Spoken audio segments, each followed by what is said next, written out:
மனிதர்கள் எவ்வளவு சுயநலவாதிகள், தங்களின் சிறு ஆதாயத்திற்காக எவ்வளவு பெரிய அநீதிகளையும் கொஞ்சமும் தயங்காமல் செய்யும் கொடூரம் கொண்டவர்கள் என்பதை காலம் அவருக்கு காட்டி இருக்கிறது அப்படின்னு ஆரம்பிச்சு ஒரு மீட்பர், இன்று நீர் சிலுவையில் அறையப்பட்டுள்ளீர், நாளை என்ன நடக்கும் என்ற காட்சி மாறுதலுக்காக வழக்கம் போல மக்கள் காத்திருப்பார்கள்.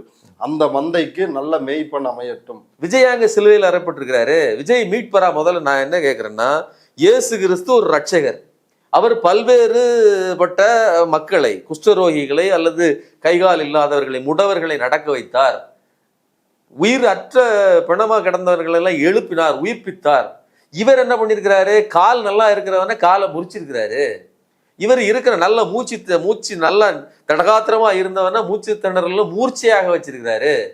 நல்ல உயிரோடு இருந்தவன 41 பேர், 2 குழந்தைகள் வயிற்றில் இருந்ததோடு சேர்ந்து 43 பேர் சாவதற்கு காரணமாக இருந்திருக்கிறார்.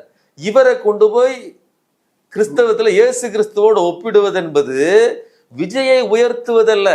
இதை கிறிஸ்தவர்கள் முதல்ல புரிஞ்சுக்கணும்.